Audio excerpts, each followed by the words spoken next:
Okay, so kita pergi pada soalan pertama. Okay, diberi differential rate equation. Okay, and then the rate constant is 4.79 times 10 to the power of minus 4 per second. Okay, and then first question, dia minta awak tuliskan balik the balance equation and then calculate the time taken for 25% of N2O5 decompose. Last but not least, determine the half-life for this decomposition. So, apa yang perlu awak buat, okay, to write a balance equation from the differential rate equation given, awak kena ingat balik the negative sign, okay, negative ni merujuk kepada reactant. Okay, negative sign adalah reactant sebab reactant berkurang with time. Okay, sebab tu dia negative, dia akan disappear. Okay, the positive sign pula, okay, the positive sign merujuk kepada product. Okay, so kita ada reactant dan juga produk. Okay, so dalam kes ni, okay, reactant kita adalah N2O5, okay, produk kita adalah NO2 dan juga O2. And then we have the 1/2 and 1/4 here. Okay, so yang bawah ni, okay, ini adalah the stoichiometry, okay, the stoichiometry coefficient. Right? So, bermaksud kita ada 2 moles of N2O5, okay, menghasilkan 4 moles of NO2 dan juga 1 moles of O2. Okay, itu adalah dia punya equation. Okay, untuk yang kedua, dia kata 25% decompose. Okay, 25% decompose. Okay, first kita kena tentukan dulu the order of reaction. Since dia bagi rate constant, okay, units dia adalah per second, which means per time. Okay, dia punya unit of rate constant adalah per time. So, ini merujuk kepada apa order dia? First order. Okay, so ini adalah first order reaction. Okay, so kita dah tahu dia adalah first order reaction and then dia punya formula merujuk kepada Lon concentration N2O5 naught over concentration of N2O5 equals to KT. Okay, so sekarang ni kita kena refresh balik. Naught ni merujuk kepada the initial concentration. So, ini adalah initial concentration. Dan concentration yang satu lagi dalam integrated rate equation, the other concentration merujuk kepada concentration yang tinggal. Okay, concentration left yang tinggal. Kalau dekat sini 25% decompose ni bermaksud terurai. Kalau 25% yang terurai, yang ada reaction, berapa yang tinggal? Berapa persen yang tinggal? Ya, 75%. So, 75% yang tinggal. So, kena ingat dalam integrated rate equation, mana-mana order, kalau naught ni merujuk kepada initial, lagi satu concentration ni merujuk kepada concentration yang tinggal. Bukan yang react. Dia adalah yang tinggal. Okay? And then, determine the half-life. Since dia adalah first order, awak kena hafal the half-life. Ataupun kalau awak boleh derive dia punya half-life, awak boleh derive lah. Okay, untuk first order, half-life dia adalah ln 2 over K. Okay, so kalau tengok daripada formula first order, okay, kita refresh balik. Formula first order dia tak ada langsung concentration. So, bermaksud concentration does not affect the half-life. Half-life ni, mana-mana concentration pun dia punya half-life, okay, adalah sama. Okay, sebab concentration tak termasuk dalam half-life.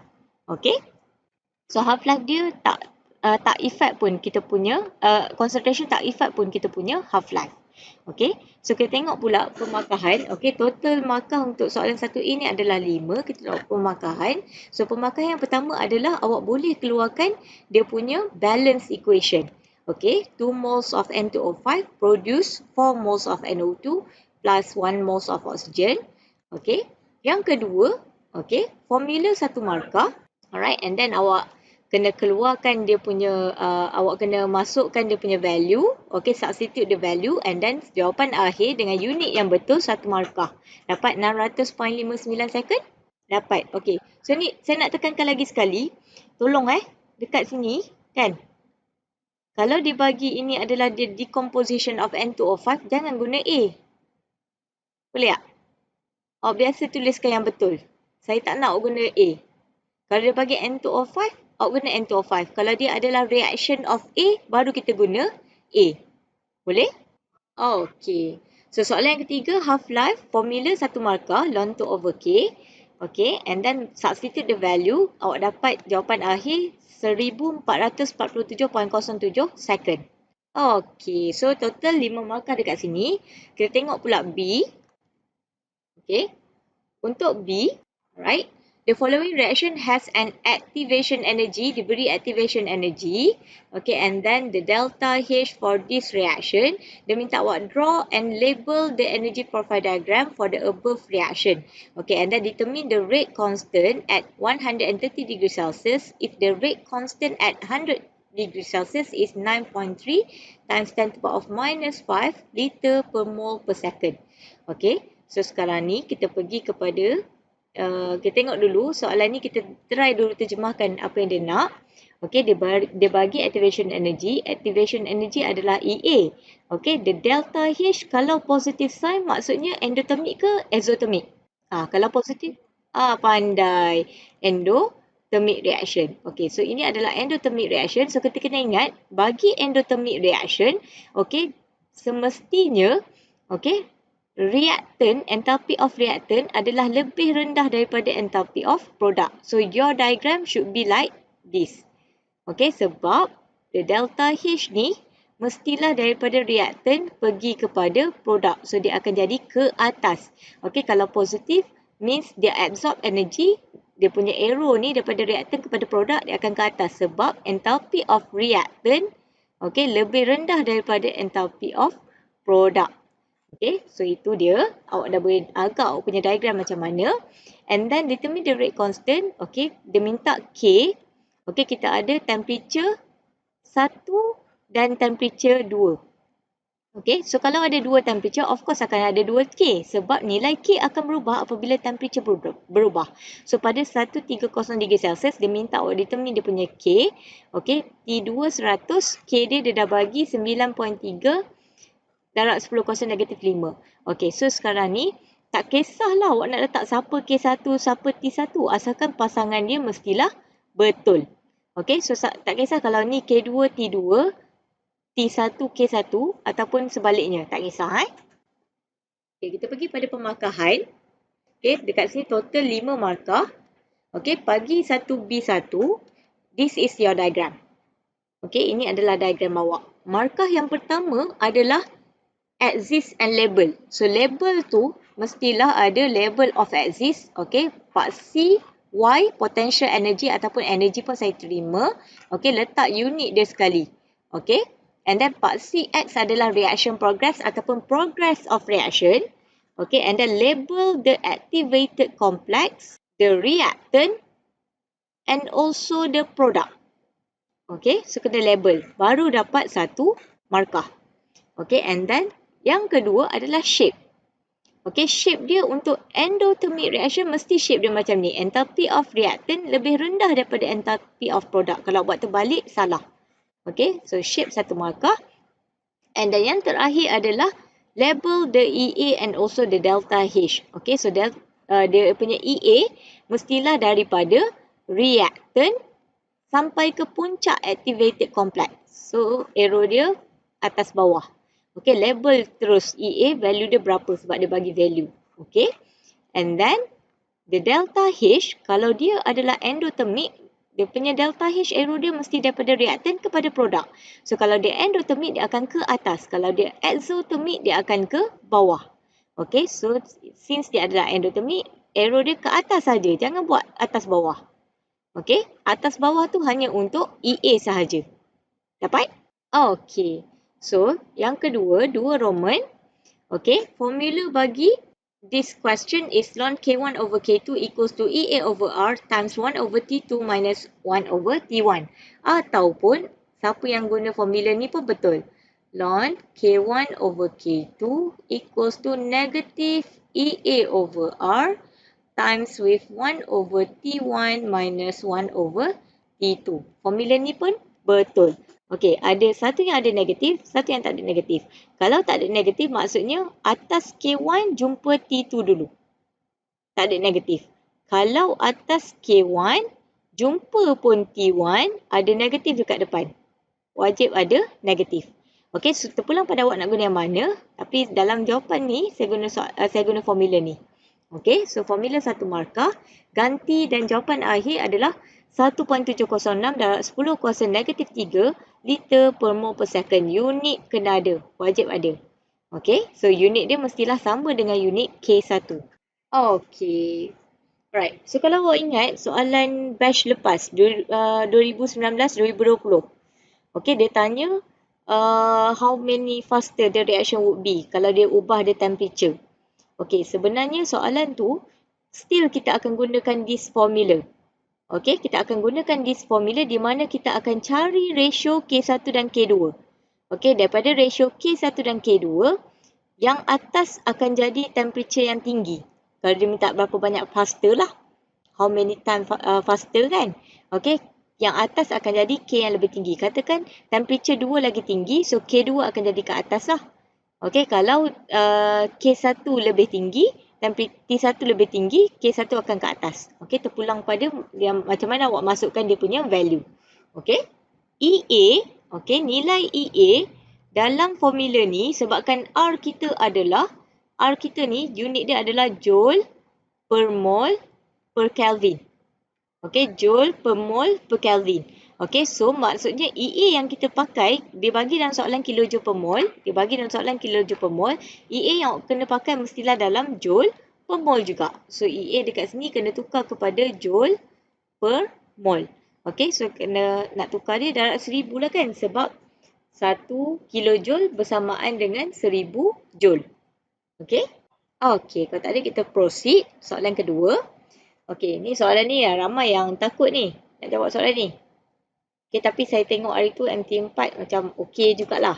Okey, kita tengok.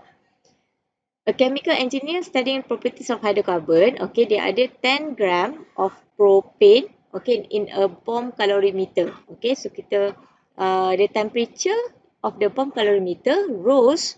Okey, meningkat 20 degree Celsius to 36.2 degree Celsius if the heat capacity, diberi heat capacity, okay, determine the heat of combustion.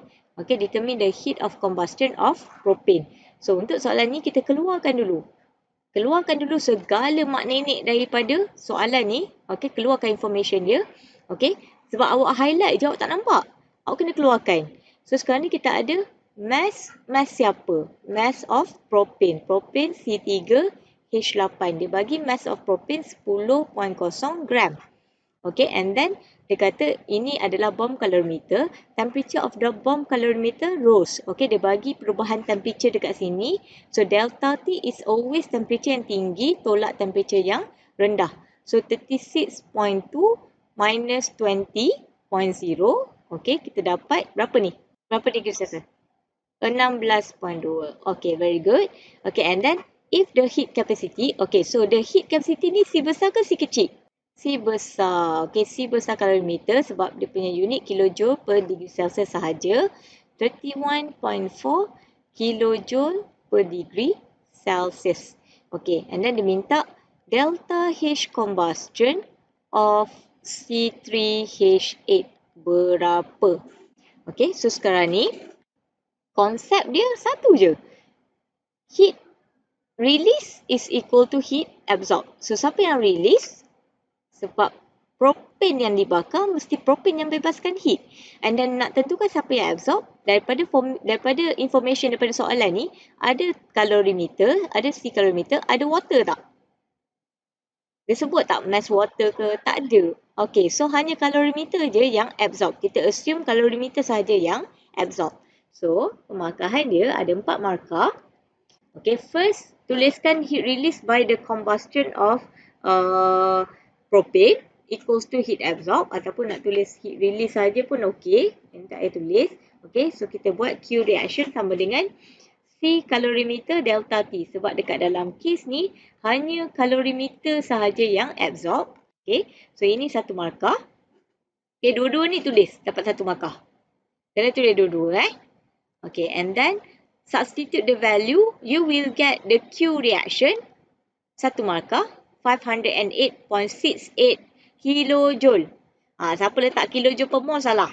Dia bukan kilojoule per mol dia kilojoule dia. Sebab kalorimeter kita adalah kilojoule per degree Celsius. Temperature adalah degree Celsius. So, potong degree Celsius, tinggal kilojoule. So, jawapan dekat sini kilojoule. Okay, and then since dia minta combustion of propane daripada dia punya definition, heat release when 1 moles of substance is completely burned. So, dia minta untuk 1 mol of propane yang dibakar. Tapi masalahnya, mass of propane yang kita bakar hanyalah 10 gram. So, mol dia adalah 0.2273 mol. 1 markah. Itu adalah moles of propane yang dibakar. So, setiap 0.2273 mol propane yang dibakar membebaskan heat sebanyak 508.68 kilojoule. So, cari untuk setiap 1 mol, you will get the delta H combustion for C3H8 is minus 2238 kilojoule per mol. 1 markah. Okay. Ni pun tunjukkan. Tunjukkan je ni. Nampak tak ada markah kan? Mana tahu dia bagi markah bonus. Tunjukkan sekali. Okay, so ini adalah jawapan dia. Ada masalah? Ada soalan? Tak ada. Hebat kan awak jawab kan? Okay, kita pergi pada soalan seterusnya. Okay. Calculate the enthalpy of formation. Okay, dia minta awak calculate the enthalpy of formation. Okay. Calculate enthalpy of formation of copper to sulfate from the following data. And dia bagi beberapa data.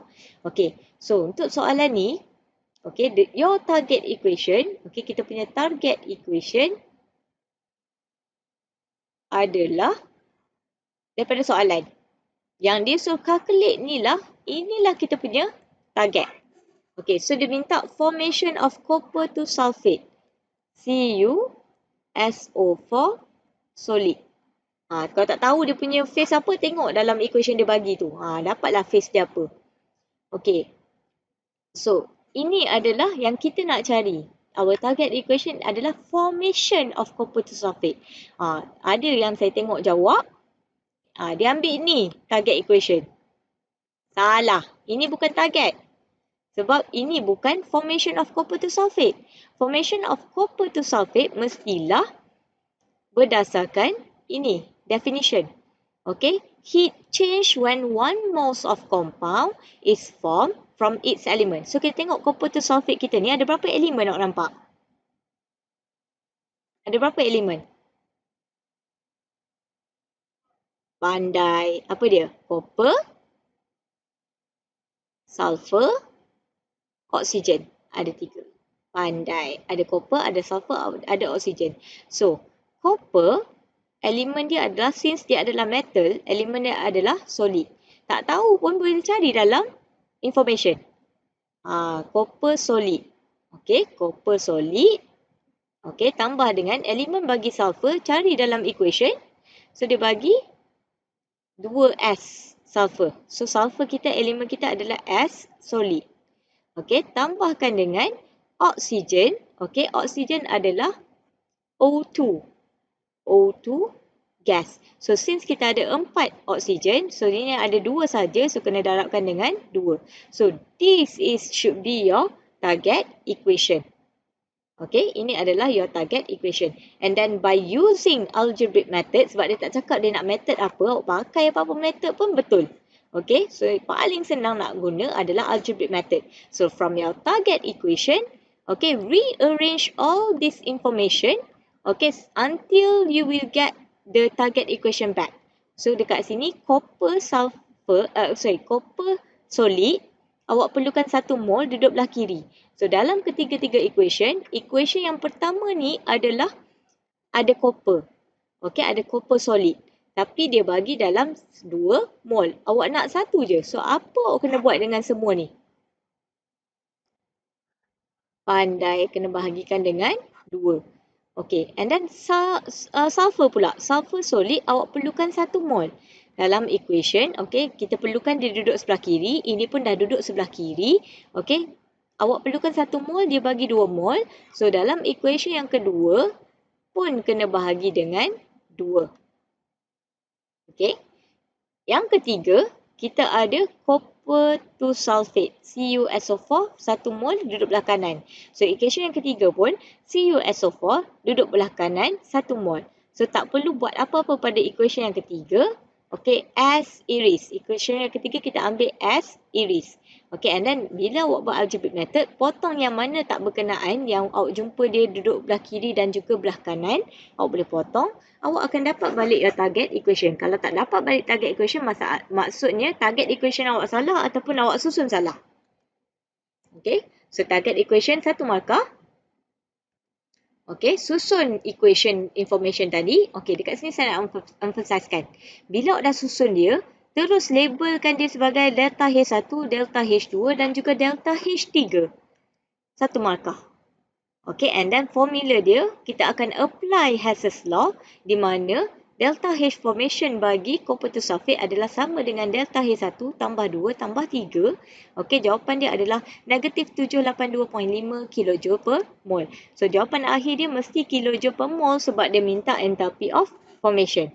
Semua enthalpy yang awak belajar yang ada definition, formation, combustion, neutralization, lattice energy, electron affinity, ionization energy, hydration, semua tu dia punya unit adalah kilojoule per mol sebab according to the definition dia mestilah dia relate dengan 1 mol of something. Okay, so dia punya unit mestilah kilojoule per mol. Kalau dia bagi, dia suruh kira calculate the enthalpy of reaction. Enthalpy of reaction saja, dia tak cakap pun combustion ke apa ke, unit dia akan jadi kilojoule sahaja. So delta H reaction unit dia akan jadi kilojoule only. Okay, faham? Faham? Okey. Kita pergi soalan seterusnya. Okey, yang ni pun ramai salah. Soalan ni ramai salah. Okey. Lattice enthalpy of sodium hydride negative 782 kJ per mol. Dia minta awak construct the Born-Haber cycle and calculate electron affinity, value of the electron affinity of the hydrogen atom. Okey, so sekarang ni dia dah cakap dah. Soalan ni dah mention. Ini adalah Born-Haber cycle. Kalau dia tak mention pun, tengok daripada information dia bagi. Tengok dia bagi atomization, ada ionization energy, ada formation, ada lattice. Ini adalah Born-Haber cycle. So, kena ingat balik untuk Born-Haber cycle, kita akan start dengan elemen. Di mana elemen akan menghasilkan 1 mol of ionic compound. 1 moles of ionic compound datang pada elemen. Ini adalah delta H formation. Okey, atas ni daripada elemen kepada 1 moles of ionic compound, ini adalah formation. And then, daripada elemen kita akan tukar dia jadi atom. Atom gas. Okey, tukarkan dia jadi atom gas. Dah dapat atom gas, tukarkan dia jadi ion. Ion gas. Okey, di mana ion gas ni ada 2. Ada positif. Okey, ada positif dan juga ada negatif. Okey, metal mesti positif. Okey, so bila metal menghasilkan positif gas ion, okey, ini adalah ionization energy. Okey, and then untuk negatively charged adalah untuk non-metal. Okay, non-metal akan jadi negative charge ion. Ini adalah electron affinity. And then bila dah dapat ion, kita convert kepada 1 moles of ionic compound. Okay, ini adalah solid. Ini adalah delta H lattice. Okay, so kita ada delta H formation, delta H atomization, ionization energy, electron affinity dan juga enthalpy lattice. Okay, so ini adalah Born-Haber cycle. Ada yang saya nampak tu siap buat aqueous lah. Dia tertukar dengan dissolution process. Dissolution process adalah enthalpy of solution. Okay, daripada solid, ionic solid, pergi kepada gaseous ion pergi pada aqueous ion. Okay, itu adalah dissolution process. Bila Born-Haber cycle, mesti ada kaitan dengan atomization, ionization dan juga electron affinity. Okay, dan juga lattice sekali. Alright, so jangan tertukar. So, tengok pada jawapan. Okay, enthalpy of formation dia adalah kita nak hasilkan NaH solid. Okey, ini kita punya ionic solid compound. Okey, so ada berapa elemen ni kita nampak?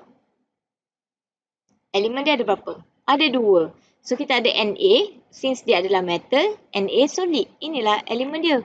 Tak ada Na2, tak ada. Tak ada. Tak wujud Na2. Okey?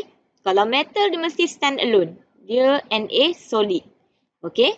And then hydrogen, elemen untuk hydrogen adalah H2 gas. Okey, elemen untuk hydrogen adalah H2 gas. Awak kena ingat ni. Kalau bromine, Br2 liquid. Kalau iodine, I2 solid. Kalau oksigen, okey, kalau oksigen, O2 gas. Kalau fluorine, F2 gas. Kalau chlorine, Cl2 gas. Semua ni awak kena ingat.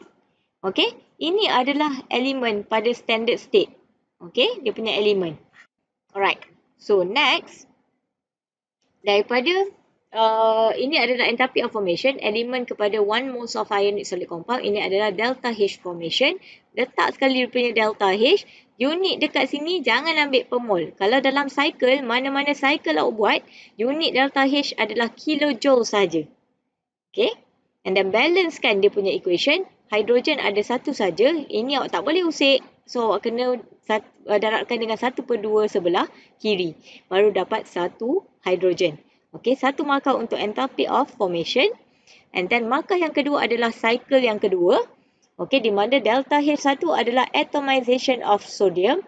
Sodium gas, sodium solid pergi kepada sodium gas, atomization. Sebab tadi kita kata daripada elemen pergi kepada atom gas. So inilah gas atom bagi sodium. Untuk hidrogen pula, daripada molekul H2 gas pergi kepada atom tinggal H gas sahaja. Okey, sebab kita darabkan dengan 1/2, so memang ada 1 mol saja H gas dekat sini. Okey. And then delta H yang kedua, Na gas kepada Na plus gas. Okey, ini adalah ionization energy untuk sodium. First ionization energy of sodium. Okey, and then the electron affinity daripada H gas, kalau ini adalah positif sebab dia metal, ini non-metal akan jadi H minus. Jangan pula positif-positif, salah Ini akan jadi H minus. Okey, so Na plus tambahkan dengan H minus, ini adalah delta H yang kelima ni adalah lattice energy. Okey, lattice energy. So satu markah untuk cycle yang kedua. And then keluarkan formula delta H formation sama dengan delta H1 tambah 2 tambah 3 tambah 4 tambah lattice. Okey. Dan awak akan dapat electron affinity awak. First electron affinity bagi H minus adalah negatif 75 kJ per mol. Unit dia mestilah kilojoule per mol. Okey, kita pergi pada soalan seterusnya. Soalan yang ketiga, chapter 3, electrochem. Okey. So yang first ni 3A ni, okey, dia bagi cell notation. Okay. Dia bagi cell notation. And then dia kata the hydrogen gas is bubbled into a hydrochloric acid at 25 degrees Celsius and the voltmeter reading. Okay. The voltmeter reading adalah 0.10 volt. Calculate the pH of the hydrochloric solution. Okay. Hydrochloric acid solution. So sekarang ni, okay, bila dia bagi cell notation macam ni, kita kena ingat sebelah kiri sebelum salt bridge, ini adalah salt bridge. Okey.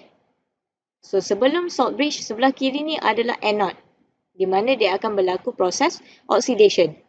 Sebelah kanan adalah cathode. Okey, dia akan mengalami proses reduction. So anode adalah oxidation. Okey. So yang hujung sekali ni adalah electrode. Okey. So kalau dia pakai PT, bermaksud ini adalah inert electrode. Okay, PT adalah inert electrode. And then dia kata dia bagi the voltmeter reading. So since dekat sini kita tengok hydrogen gas 0.1 atm. So adakah ini pada keadaan standard? Ya, dia akan jadi non-standard condition. Okay, bila non-standard condition, the voltmeter reading here inert cell ataupun E cell. Pandai. Ini adalah E cell di mana kita dapat daripada Nernst equation. So dia bukan inert cell. Kalau inert cell hanya untuk pada standard condition. So since dekat sini hydrogen gas kita tengok bukan 1 atm. So dia bukan pada standard condition. Ini adalah bacaan voltmeter which is the E cell. Okay. So kita dah dapat agak dah macam mana. So first thing first, keluarkan the half equation dan juga the overall equation. Okay. So anode adalah T solid menghasilkan T2 plus aqueous plus 2 electron. Okay, dia mengalami proses oxidation. Cathode reduction 2H plus aqueous plus 2 electron produce H2 gas. Okay, the overall. Okay, kita dapat overall. Okay, overall equation kita akan dapat satu markah. And then keluarkan Nernst equation.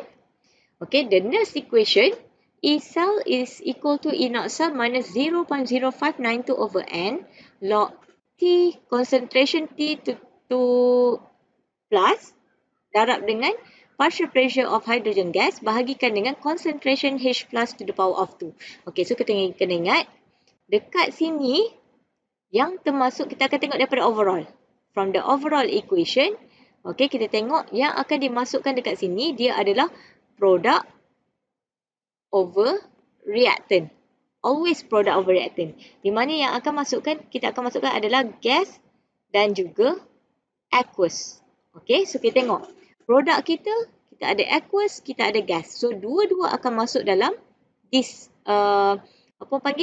expression. Okay, so aqueous adalah concentration. So, concentration T2+.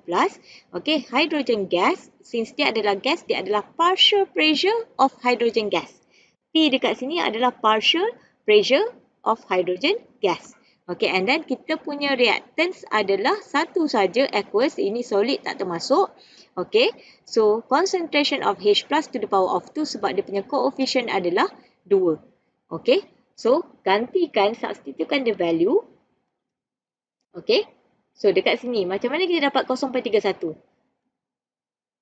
E naught cell adalah E naught cathode minus E naught anode.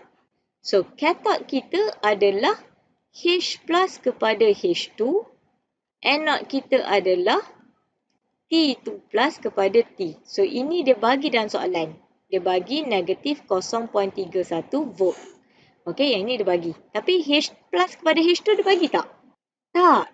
Dia tak bagi. Tapi awak kena ingat. Ini bila H plus kepada H2, ini adalah She. Standard hydrogen electrode di mana dia punya value adalah 0.00 volt. So, nilai dia dekat sini adalah 0.00 volt. Tolakkan dengan negatif 0.31. Sebab itulah kat sini kita dapat positif 0.31 volt. So, the E naught cell adalah positif 0.31 volt. Okay? So, N dia adalah 2 sebab elektron yang kita cancelkan dekat sini adalah 2 mol. So, N dia adalah 2. So, masukkan yang lain, substitute the value. Okay, and then you will get the concentration of H plus adalah 8.968 darab 10 kuasa negatif 5 molar. Okay, semua dapat concentration H plus? Ada lagi tak pandai tekan kalkulator? Kalau tak pandai tekan kalkulator lagi, awak kena datang jumpa saya ni, menuntut ni. Macam mana nak tekan kalkulator? Okay, and then kita tahu pH adalah negative log concentration of H plus. Okay, so masukkan value, kita dapat pH dia adalah 4.05. Okay, kita tengok pada 3B. 4 markah jawapan akhir terlupa. 4 markah. Okay, 3B adalah electrolytic cell. So, dalam electrolytic cell, okay, dia kata ini adalah electrolytic cell using inert electrodes contains aqueous solution of lead 2 sulfate. PbSO4. Calculate the time required to produce 4.5 times 10 to the power of minus 3 moles of lead when electrical current of 2A is passed through. So, kita try dulu lukis, kita try dulu terjemahkan soalan ni. Okay, since dia adalah electrolytic cells, kita tahu ada bateri. Okay, and then kita pasang dengan ammeter. Connectkan dengan 2 elektrod. Okay, di mana dua-dua elektrod ni adalah inert, so tak penting. Di mana solution yang kita pakai dalam ni adalah PbSO4 aqueous. Okay, solution aqueous. Okay, so sekarang ni kita tahu kalau aqueous, dia akan ada 3 species involved, which is Pb2+, SO4 2- dan juga water. Okay, so anode adalah positif terminal, cathode adalah negatif terminal. Di mana pada cathode, positif ion akan tertarik. Okay, since ada air, air juga akan tertarik. Okay, pada anode, alright, so kita ada negatif ion, SO4 2- dan juga air akan tertarik. Okay, so sekarang ni kita nak pilih siapa yang akan discharge dekat anode, siapa yang akan discharge dekat cathode. So dekat anode siapa yang akan discharge? H2O. Okay, so SO4 2- dia tak akan discharge sebab dia adalah oxo anion. Sulfur is already at its highest oxidation state. So yang akan discharge adalah H2O. Pada cathode, antara Pb2+ dan juga H2O, siapa yang akan discharge? Pb2+. Sebab kita ada hafal kan? Kalau nak kahwin, mesti ada, okay, and then H2O, zakat, fitrah, supaya perhubungan, bla bla bla, apa lagi bawah kan. So since Pb2+ duduk bawah daripada air, so Pb2+ yang akan discharge. Ataupun sebenarnya kalau tak tahu pun susunan ni, tengok je dalam soalan, dia cakap siapa yang produce. Yang produce apa ni? Lead, Pb kan. So maksudnya dekat cathode mestilah yang produce adalah Pb. So kita tengok pada cathode reduction Pb2+ aqueous plus 2 electron produce Pb solid. Jangan lupa phase penting 1 markah and then 1 moles of Pb equivalence with 2 moles of electron equivalence with 2 Faraday. So maksudnya charge yang kita perlu pakai adalah 2-96500 coulomb. So untuk setiap 4.5-10 kuasa negatif 3 moles of Pb yang produce, dia kata ini je mole yang produce, okay, memerlukan charge sebanyak 868.5 coulomb. So ini adalah markah yang kedua, cari berapa banyak kuantiti charge yang diperlukan.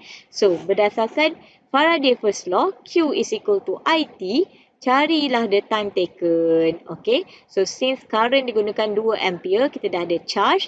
Okay, dia punya time taken mestilah dalam second. Nak pakai this formula, time taken mesti dalam second. Okay, so unit kena betul. So 3 markah dekat sini. Okay, so total bagi markah soalan ketiga adalah 7 markah. Soalan keempat. Okay, dia bagi compound A and B adalah isomer, molecular formula dia adalah C3H6. When treated with bromine water, A decolorize the reddish brown color of bromine, B does not. Okay, dia minta awak identify A and B. Okay, dia kata B decolorize the reddish brown color of bromine in inert solvents such as dichloromethane under certain conditions. State the condition needed and then show the mechanism of the initiation step. Write the chemical equation for the reaction of A with bromine water.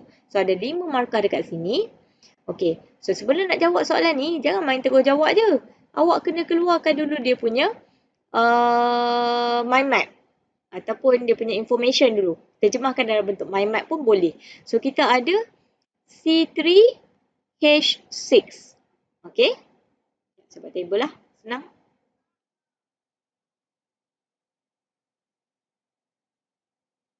Okay, kita ada C3H6. Ini adalah molecular formula.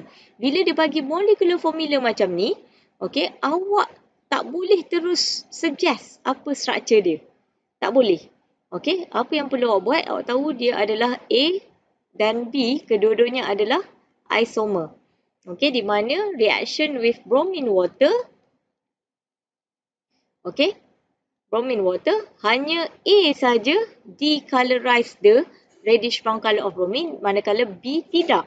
Okay, so from here, okay, daripada sini, apa yang boleh awak buat, okay, daripada molecular formula, keluarkan dia punya general formula, CnH2n. General formula dia adalah CnH2n. Bila C3, H dia 6. Okay, so from this general formula, kita tahu sama ada dia adalah alkene ataupun cyclohexane. alkane. Okay, dia akan jadi alkene ataupun cycloalkane. Sebab kita tahu these two compound, dia akan share general formula yang sama.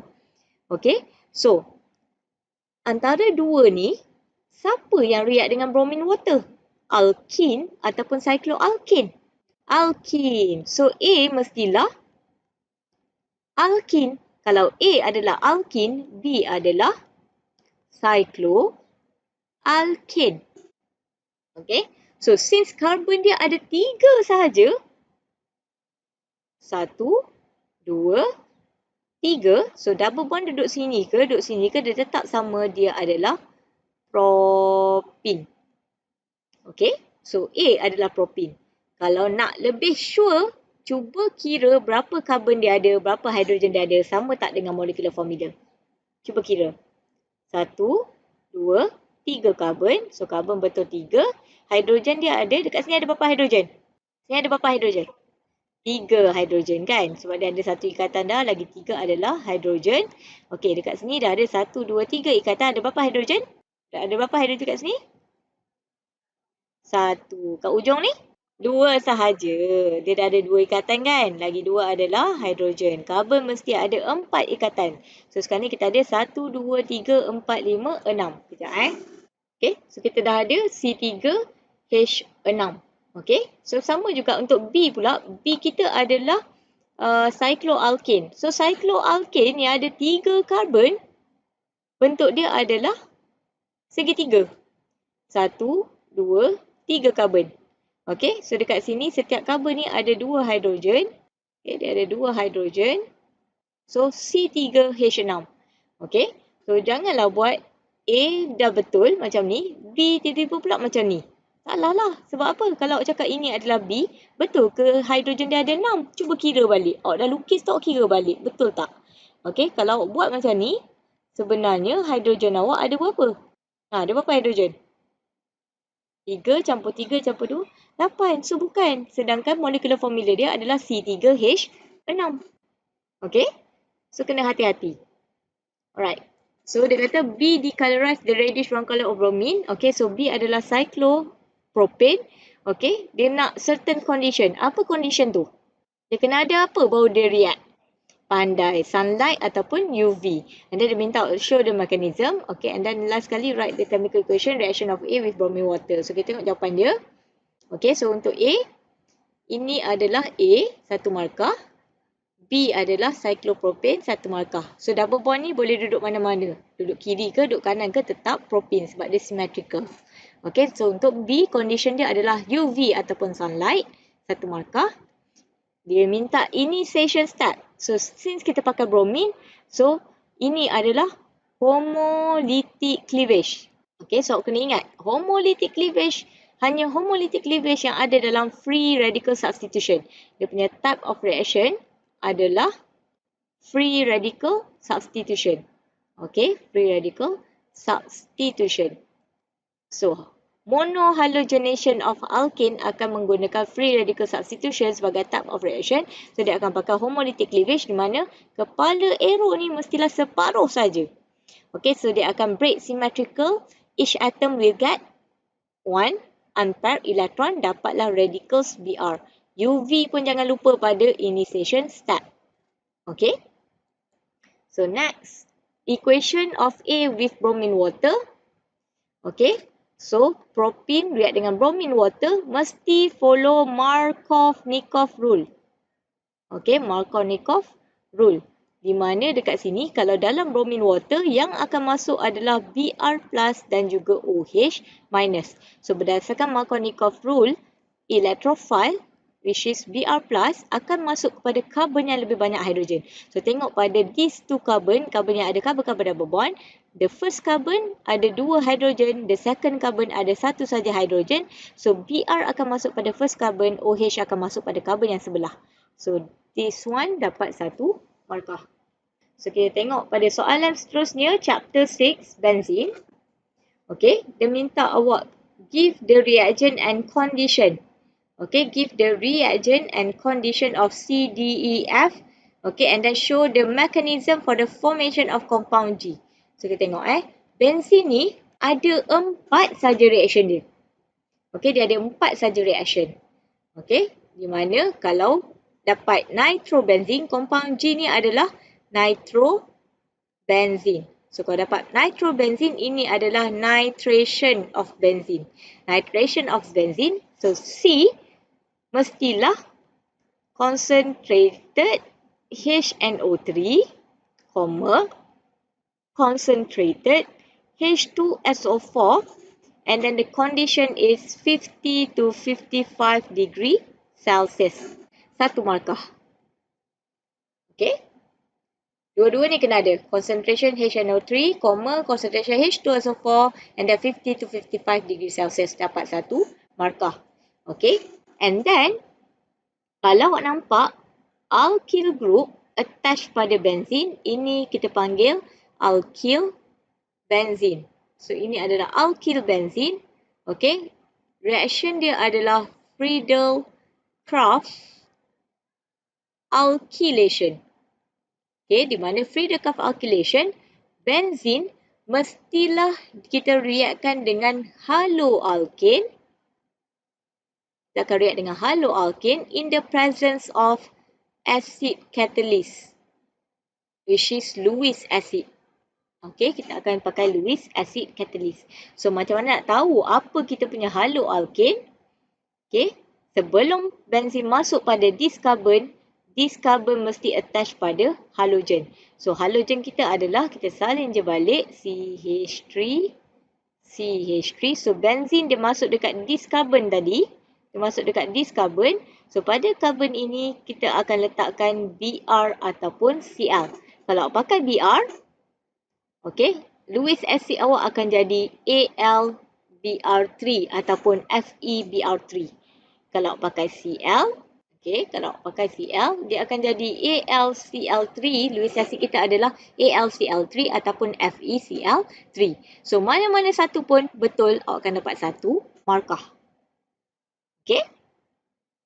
So, ini markah yang kedua, D, E. Okay, sebelum tu, kita revise terus. Okay, ada 2 lagi reaction of benzene. Okay, ini nitration, ini Friedel-Crafts alkylation. Okay, yang seterusnya adalah kita ada Friedel-Crafts.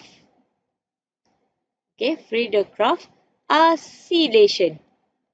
Okay, Friedel-Crafts acylation. Okay, kita akan react dengan acid chloride. Okay, mesti react dengan acid chloride in the presence of Lewis acid. Okay, so dekat sini kalau acid chloride ni adalah R attached dengan C double bond O, Cl. So, R ni boleh jadi apa-apa alkyl group. Tak kisah alkyl group apa pun, asalkan dia ada C double bond O, Cl.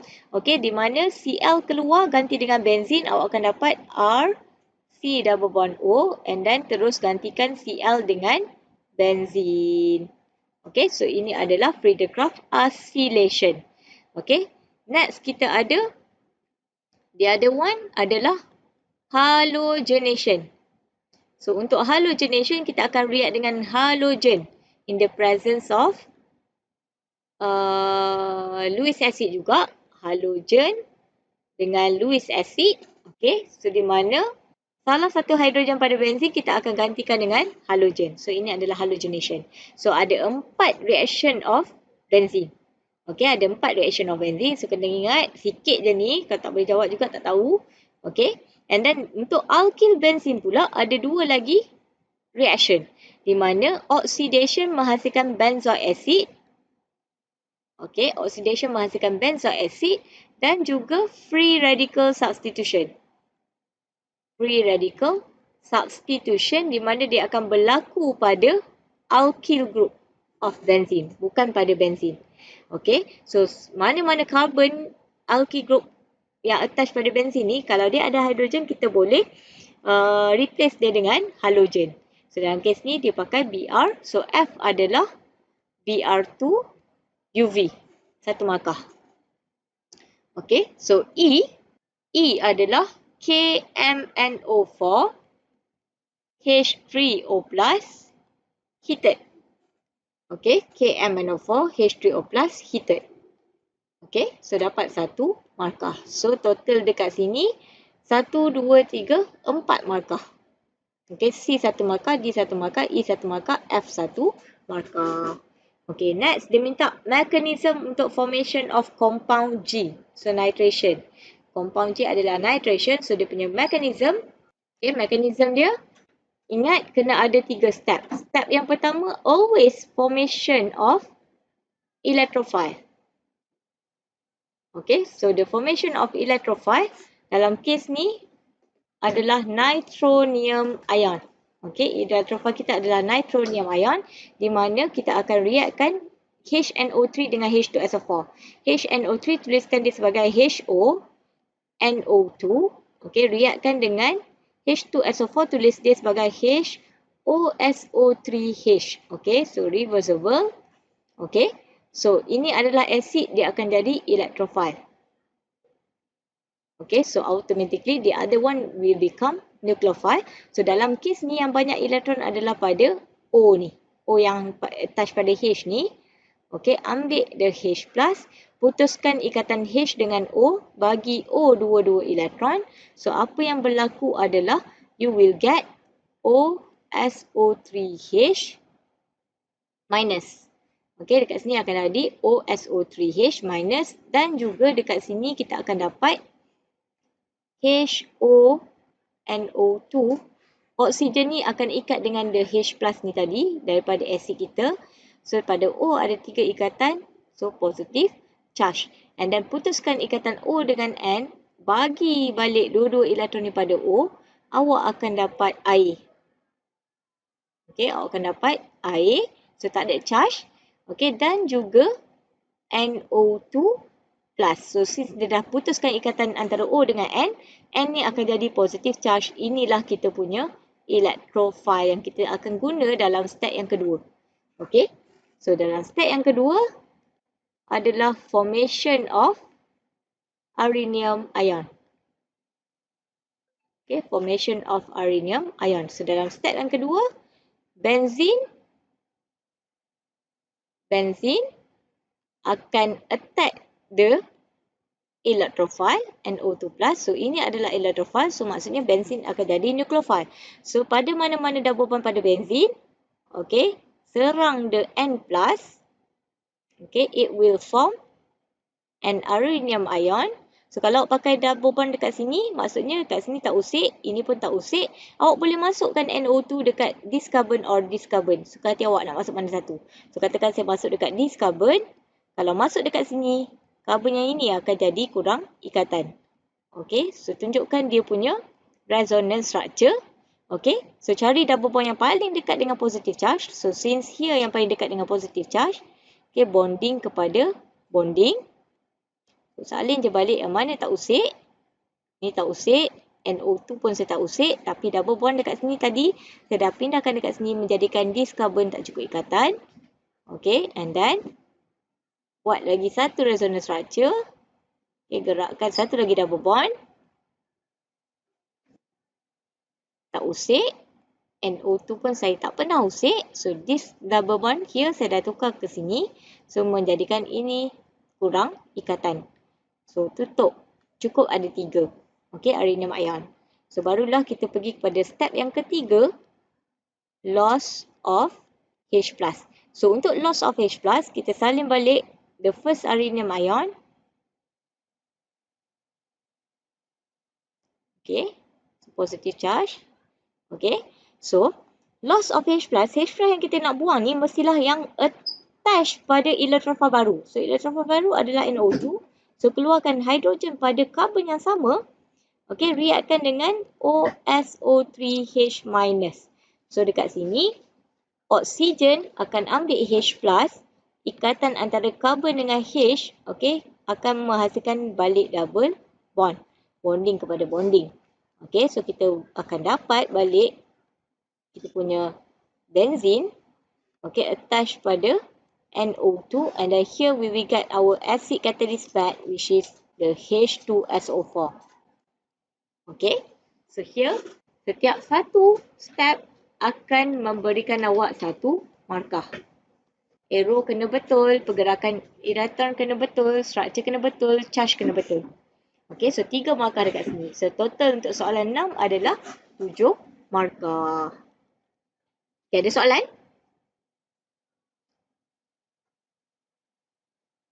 Ada soalan? Okey, tak ada. Kita pergi pada soalan seterusnya. Okey. So chapter haloalkane. Okay. Dia kata compound H, C5H12 reacts with bromine under sunlight, give a tertiary haloalkane I, C5H11Br, and then the hydrolysis of I with sodium hydroxide produce alcohol J, and then when I react with magnesium in dry ether, alkene magnesium bromide K is formed.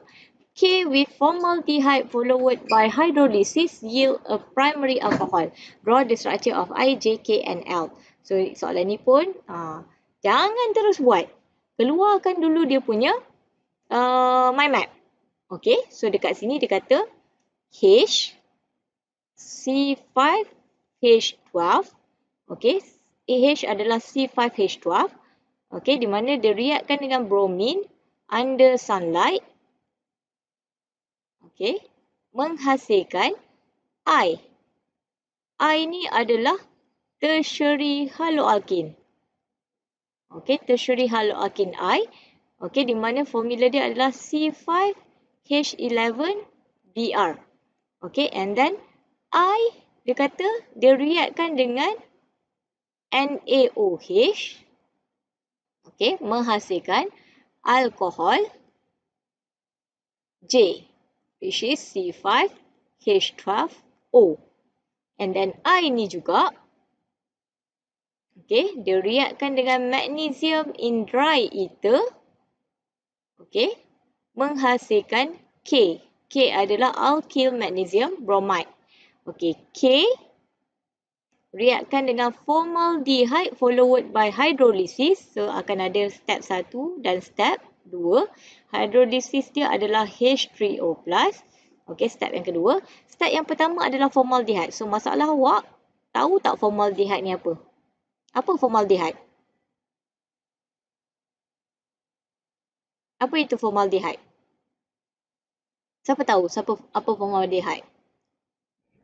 Pandai, metanal. H, C, double bond O, H. Okay, metanal. So, ingat metanal, nama common dia adalah formaldehyde. Kalau tak tahu pun, nampak tak dia kata menghasilkan primary alcohol.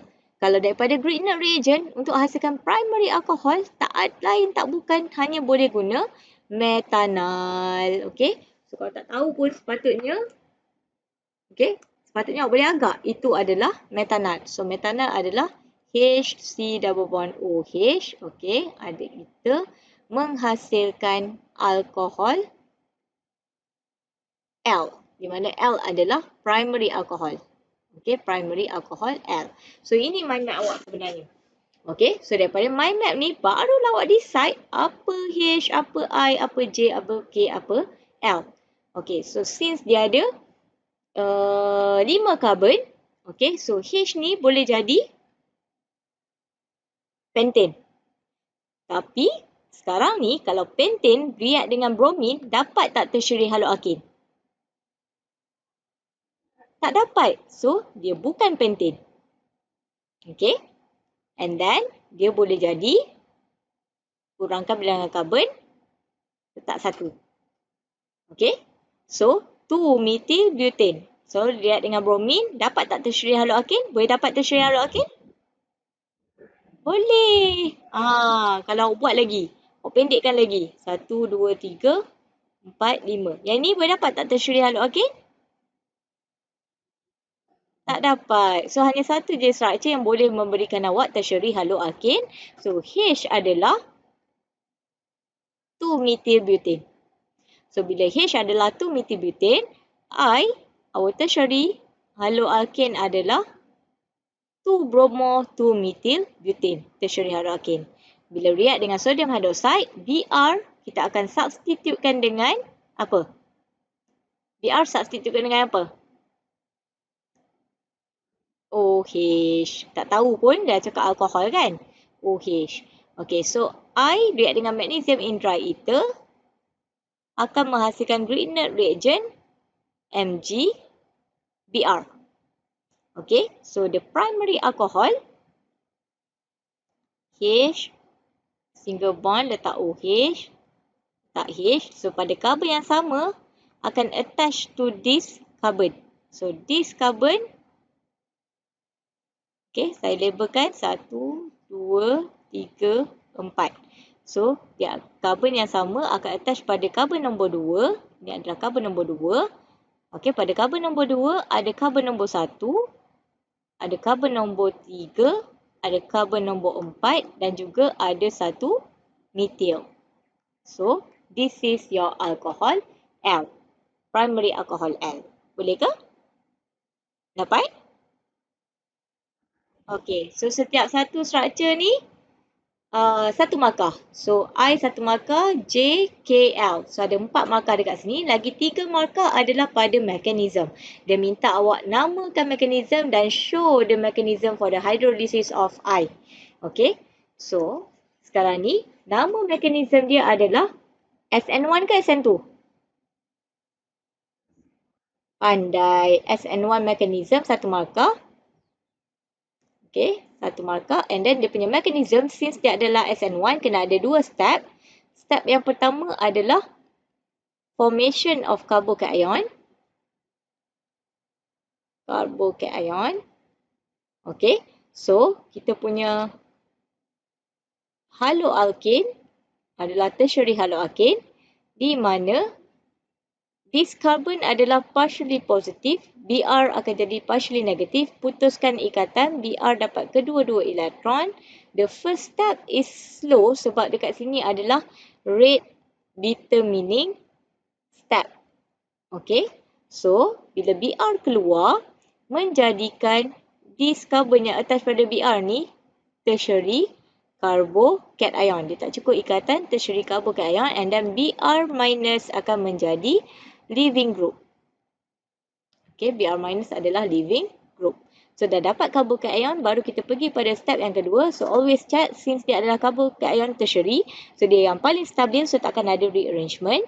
So, pergi pada step yang kedua, nucleophile attack the carbocation.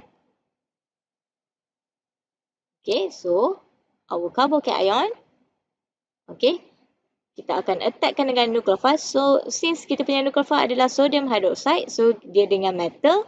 Tak perlu ambil metal tu, terus ambil OH minus. O terus serang carbocation. Okay, so arrow dia mestilah daripada yang paling banyak elektron pada yang paling kurang elektron. So, barulah fast reaction. Okay, so dekat sini OH masuk. Terus OH masuk. So, akan ada 3 markah. Satu markah SN1. Okay, the first step, satu markah lagi. Second step, satu markah. Okay, ada soalan? Ada soalan? Aha. Kalau kita tak tulis nama step kan, kita tulis step 1 dia macam terubat.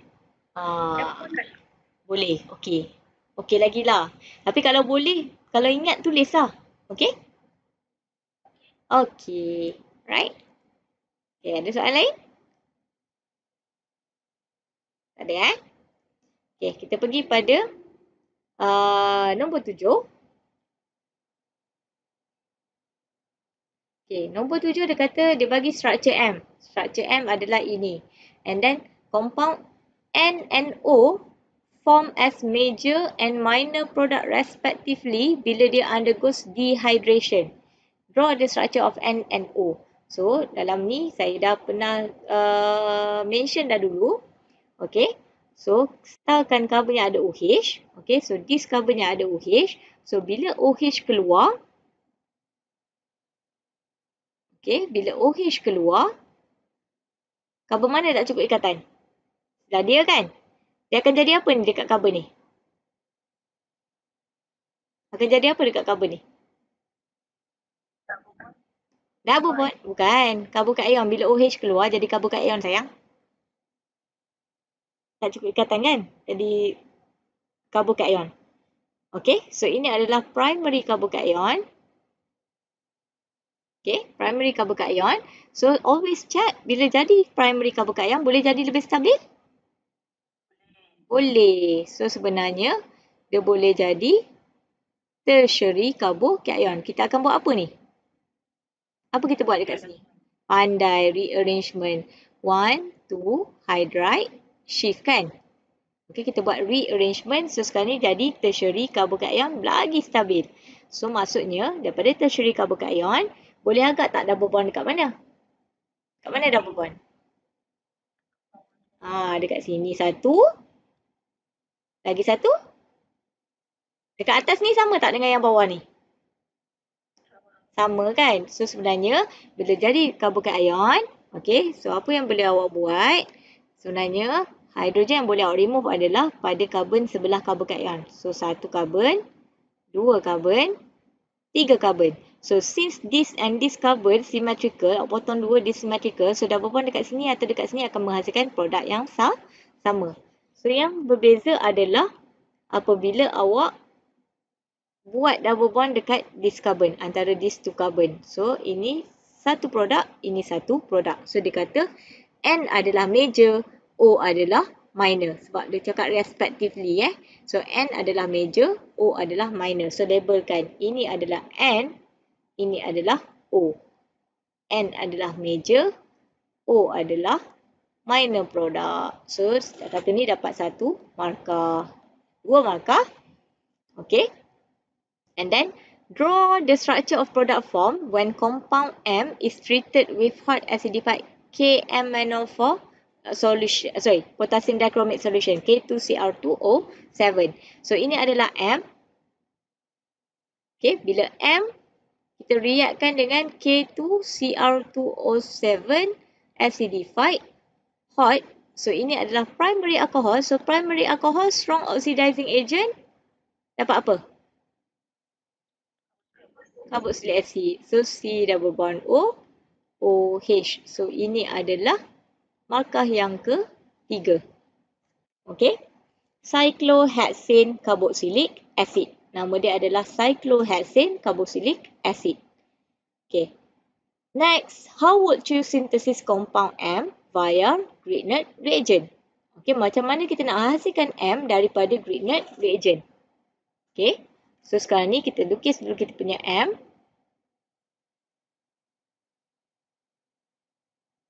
CH2OH. So ini adalah our M. Okay. So sekarang ni ini adalah primary alcohol. Daripada Grignard reagent, primary alcohol mestilah kita react dengan metanol. So dalam kes ni mana kita punya metanol? Dekat mana kita punya metanol? Dekat ring ke dekat this carbon? CH2OH. Ya, CH2OH kita potong dua. So maksudnya ini adalah metanol, ini adalah kita punya Grignard reagent. Okay, so kita dah dapat identify kita punya Grignard reagent. So kalau dia minta daripada via Grignard reagent, mesti start dengan haloalkin.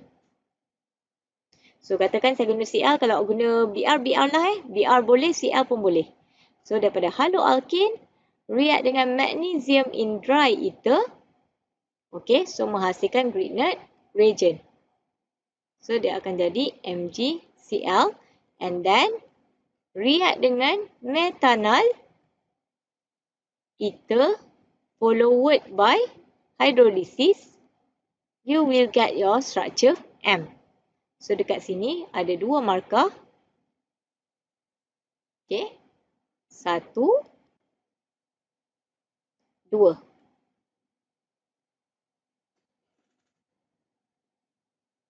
Okay.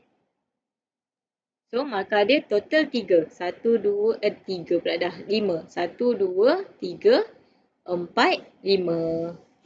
Okay. Ada soalan?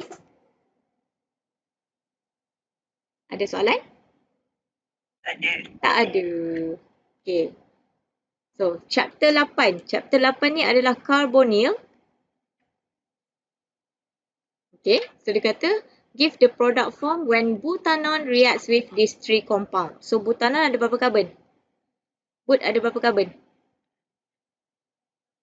4.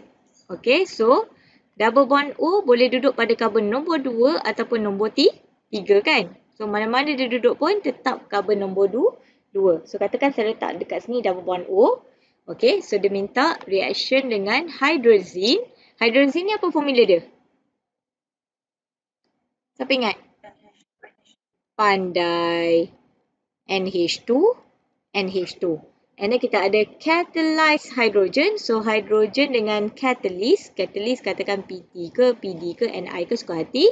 Last but not least kita ada KCnH+. Okay.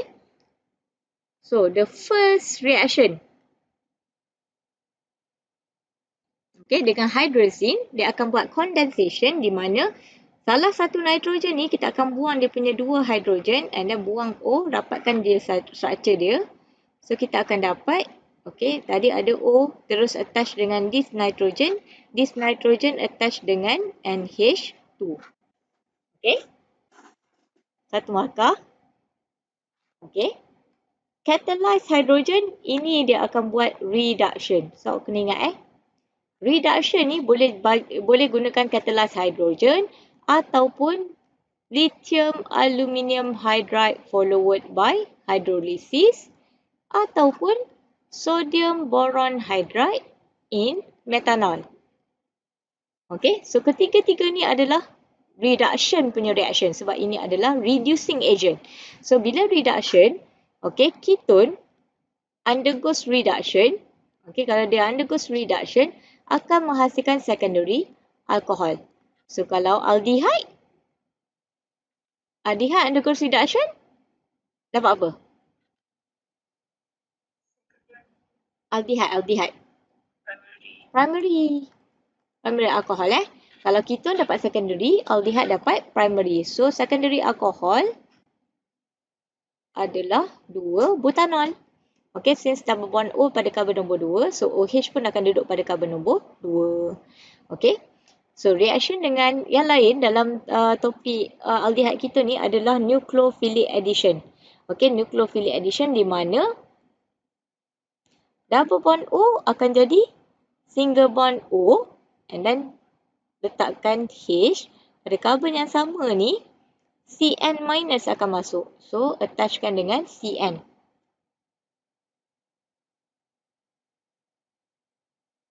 Okay, dapat?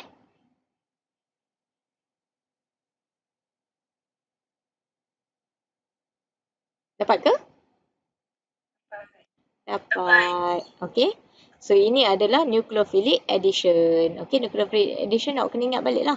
Dengan KCnH+, apa masuk? Dengan H2OH+, H2OOH-, dengan alcohol H+, excess, limited, dengan apa lagi? Grignard reagent pun nucleophilic addition sebenarnya. Okay. So B, 4 markah. Okay, dia kata ozonolysis of alkene P with molecular formula C5H10. Okay, kata ozonolysis P adalah alkene, molecular formula C5H10 produce an ethanol dan juga ketone Q. Draw the structure of alkene P. Okay, so kita keluarkan dulu soalan dia. Dia cakap alkene P undergoes ozonolysis. Apa reagen ozonolysis? Step pertama? O3. Step yang kedua? Zinc/water. Okay?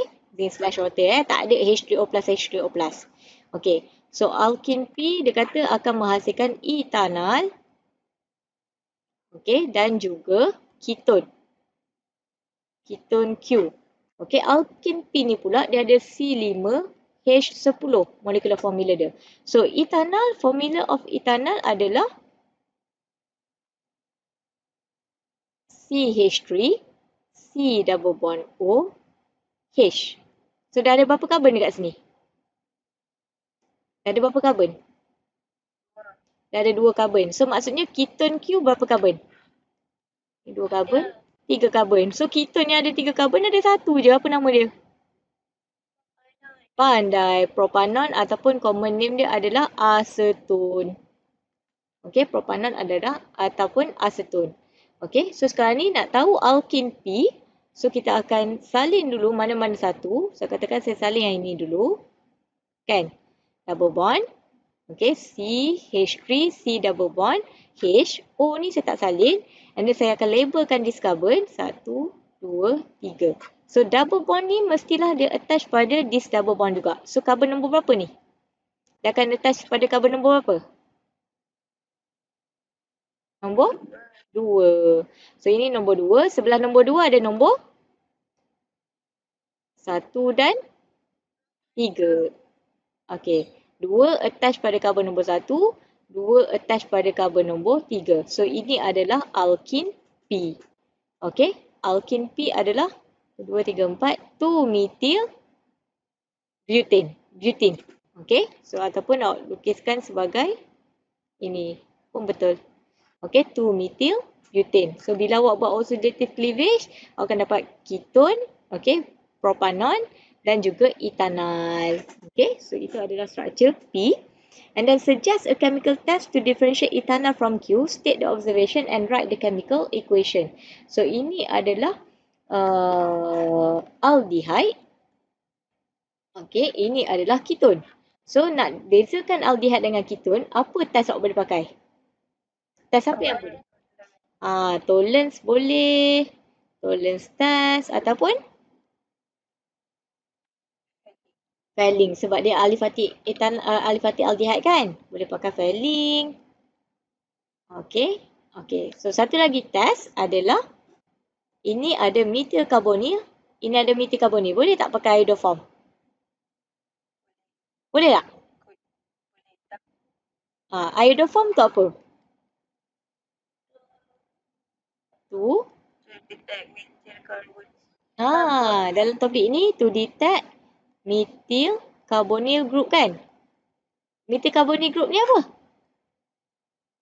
C double bond O, CH3 kan? So pada C double bond O ada CH3. C double bond O ada tak CH3? Ada kan? So dulu ada methyl carbonyl, so tak boleh pakai iodoform, boleh pakai Tollens ataupun Fehling sahaja. Okey? Boleh? Okey, so kalau pakai Tollens, okey. Kalau pakai Tollens, ingat balik, lukis ethanol, buat equation, observation. Okey, untuk awak punya propanon pun sama, equation, observation. So ingat Tollens test, reagent dia adalah Ag NH3 plus OH minus. Okey, Fehling pula Cu2 plus kompleks dan juga OH minus. Okey? Right. So yang mana ada silver mirror? Ethanol ke awak punya Q? Ethanol. Sama juga untuk Fehling test yang breed red precipitate adalah ethanol saja. Okey. Very good. Ya? Yeah?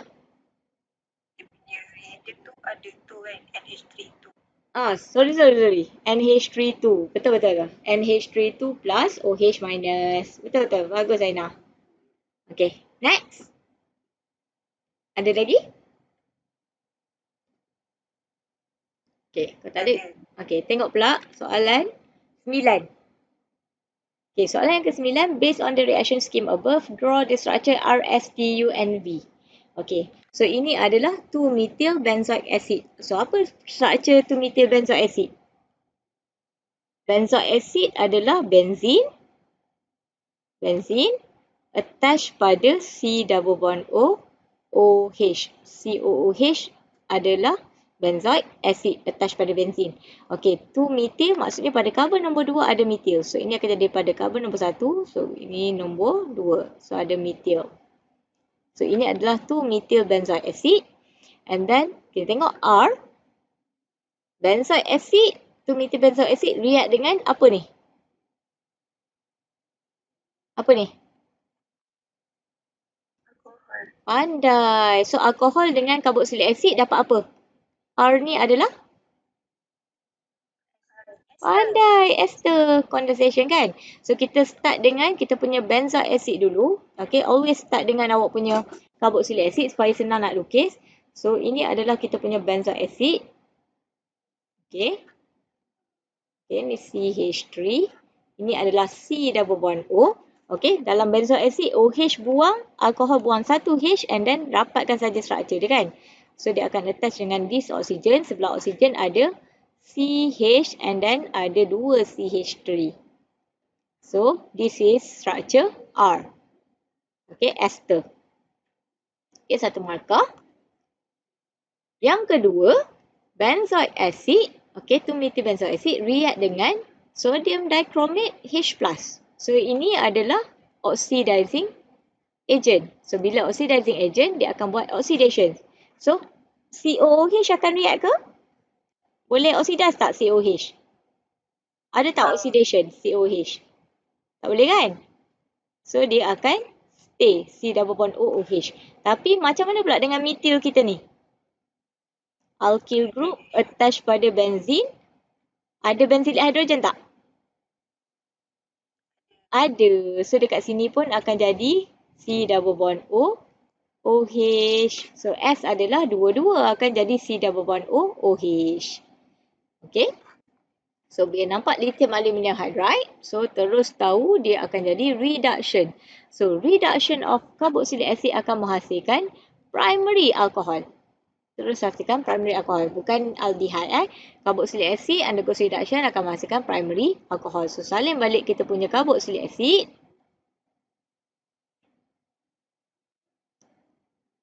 Okay, sini tak ada apa-apa reaction. Tapi dekat sini C double bond OOH, C double bond OOH akan bertukar menjadi CH2OH. Okay, dia akan jadi CH2OH. Okay. So, U pula thionyl chloride. Okay, kalau tak tahu pun thionyl chloride ni apa, nampak tak ada chloride kat belakang? Okay, dia akan buat nucleophilic substitution. Okay, di mana dekat sini CH3 tak ada apa-apa reaction. Okay, C double bond O, OH keluar, Cl masuk. So, thionyl chloride ni sebenarnya adalah SOCl2. Okay, thionyl chloride adalah SOCl2. Boleh?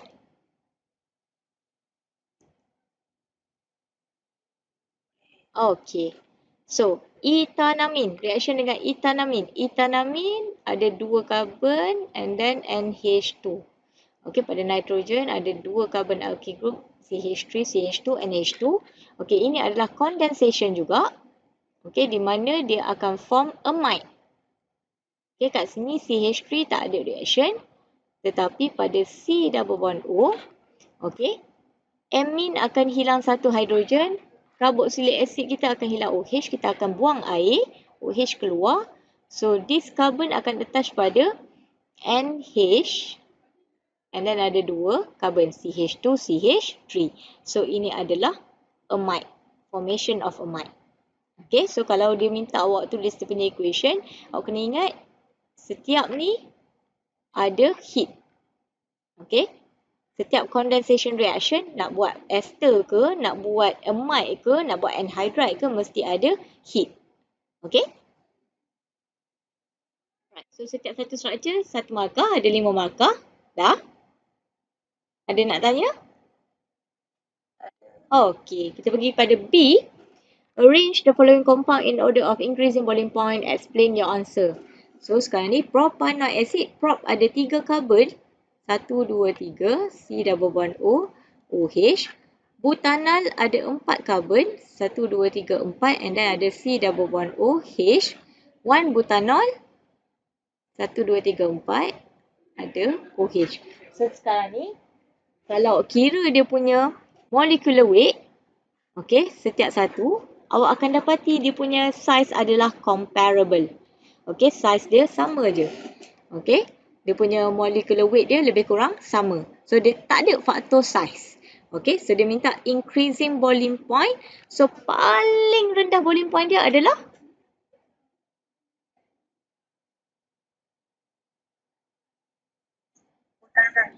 butanol followed by 1 butanol and then propanoic acid. So, akan susun A kecil daripada B, kecil daripada C lah.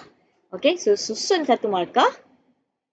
Okay, And then dalam explanation, okay, explanation yang pertama, kenapa propanol acid dengan 1-butanol lebih tinggi boiling point dia daripada butanol? Kenapa? Sebab apa B dengan C tu lagi tinggi boiling point dia daripada A?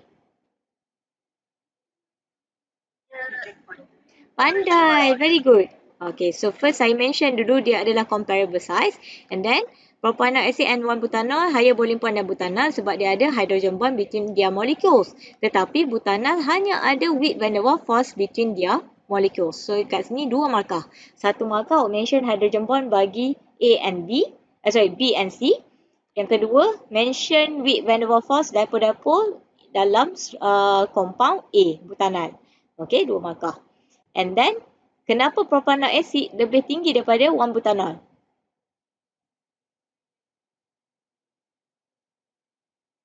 Sebab apa? Sebab dia ada dimer. Very good. Very good. Sebab propanol acid exists as stable dimers through hydrogen bond. So, molecules in dimers arranged closely packed. Thus, hydrogen bond in propanol acid stronger than in 1-butanol. 1 markah. So, 4 markah kat sini. Total 9 markah. Okay. Okay, dalam soalan yang ke-10 pula, okay, dia minta awak arrange, okay, ascending order of basicity, explain your answer, and then show how aniline can be prepared from benzoic acid, okay, and then explain how propylamine and N-methylmethanamine can be differentiated by using nitrous acid test, write chemical equation involved. Okay, so untuk yang pertama, okay, kita nak susun dia, okay. So, aniline kurang basic daripada propylamine, propylamine kurang basic daripada N-methylethanamine. So, kenapa? Sebab aniline structure dia adalah, okay, structure aniline adalah this structure.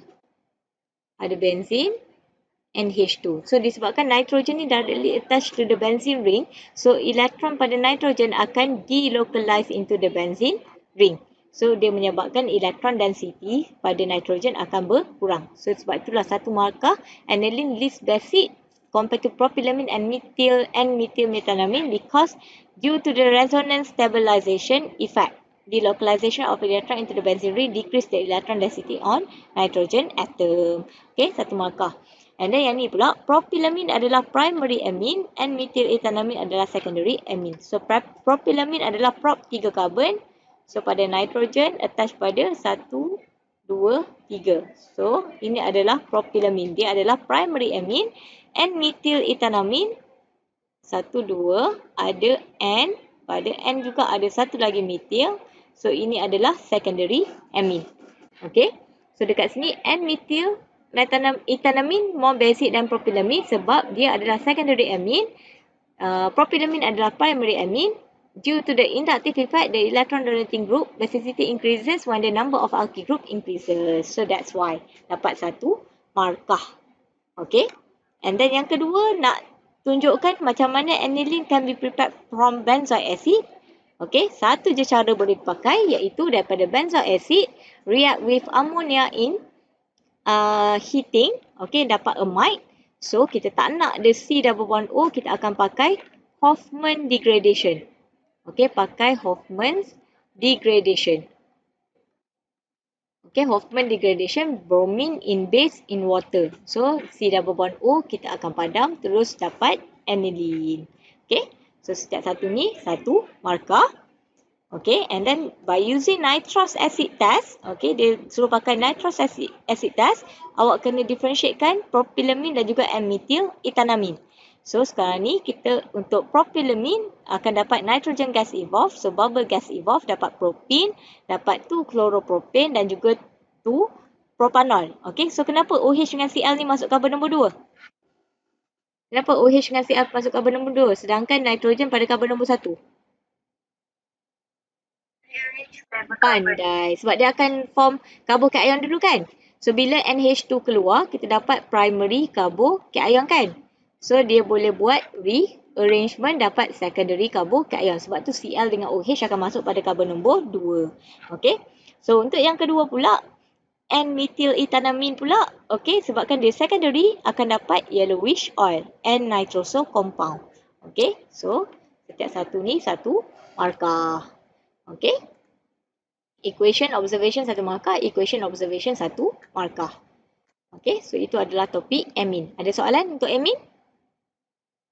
Ada soalan?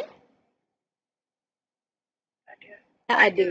Okey, so 7 markah. So tengok pula soalan nombor 11. Saya kata pergi kan? Okey. Tak. Kenapa? Okey, soalan nombor 11. Dia bagi IUPAC name of alanine, okay, 2 amino propanol acid with isoelectric point, so PI dia 6.0. Dia minta draw the predominant structure of alanine at pH equals to 12. So bila pH sama dengan 12, PI dia 6, so maksudnya pH lebih besar daripada PI. So bila pH lebih besar daripada PI, okay, so maksudnya dekat sini dia akan jadi dalam keadaan basic. Okay, dia adalah basic medium. So sebenarnya daripada struktur isoelektrik, okay, struktur isoelektrik kita adalah N akan jadi NH3+, C akan jadi COO-, okay, and then this one. Ini adalah isoelektrik, okay, struktur Zwitter ion. Okay, Zwitter ion kita macam ni. So apabila dia dalam basic medium, okay, basic medium kita akan react dengan OH minus kan. So yang akan react mestilah yang positif charge. Okay, OH minus akan react dengan positif charge, sebab itulah dekat sini dia akan berubah menjadi NH2. COO minus stay. Okay, so always come from the Zwitter ion. So dapat satu markah. And then draw all the structure of dipeptide form when alanine is combined with valine, 2 amino 3 methylbutanoic acid. So dah bagi structure of valine and then indicates the peptide bond.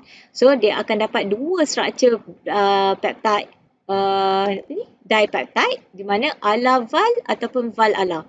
Alanine valine ataupun valine alanine. Okay, so kalau ala valine, okay, so kiri adalah ala, kanan adalah valine. So ini adalah peptide bond antara C double bond O N. Okay, this one adalah the peptide bond. Carbon dengan nitrogen, carbon sebelah C double bond O and then attached pada nitrogen, that one is the peptide bond. So dapat 3 markah. Okay, so kalau valine dengan alanine, so valine kiri, alanine kanan. Okay, so dekat sini sebenarnya dia buat formation of amide lah. Ada amide linkage. So di mana C double bond OOH, okay, pada kita punya alanine ni, C double bond OOH akan hilang OH. Okay, pada kita punya valine pula NH2 akan hilang satu H and then just combine the structure. Ini adalah formation of amide sebenarnya. Okay, so soalan yang ke-12 adalah polimer. Okay, so polimer sekarang ni dia bagi X dengan Y. Dia kata bila X dengan Y undergoes polymerization, dia minta awak state the type of polymerization dan draw the structural formula of the polymer form. So ini adalah carboxylic acid, ini adalah amine. So carboxy group dengan amino group akan menghasilkan polyamide. Okay, so kita punya polimer adalah polyamide. Okay, di mana pada carboxylic acid kita, carboxy group kita akan hilang OH. Okay, OH hilang. Pada kita punya amino akan hilang satu H. Satu je H hilang. Okay, H akan hilang satu and then combine the structure. So tengok dekat sini, C double bond O, OH hilang. C double bond O, OH hilang. And then amino kita akan hilang satu H. Tadi ada NH2, sekarang ni tinggal NH saja. And then buat dia punya bracket and then letak N sebagai polimer. So beza polimer, struktur polimer dengan repeating unit. Repeating unit tak ada N. Kalau repeating unit tak ada N ni. N ni tak ada. Tapi bracket ni semua sama. Cuma tak ada N sahaja. Okay, ni adalah structure of polymer. Repeating unit tak ada N. Okay, and then the type of polymerization, since ada C double bond O, ini adalah condensation polymerization. So 2 markah. So that's it. Ada apa-apa nak tanya? Tak ada? Oh hebat. Dapat tak 100? Ya? Nombor 11 tu, Aha. memang kena lukis ala-ala dengan bal-ala. Ya, kalau dia cakap nak draw all the structure of dipeptide form, So maksudnya akan ada Allah val dengan val Allah lah. Dia minta all kan? Kalau dia kata satu saja, suka hati nak lukis apa. Tapi kalau dia minta all, dua-dua kena lukis. Okay, very good. Very good question. Lagi? Ada lagi? Ada lagi? Ya.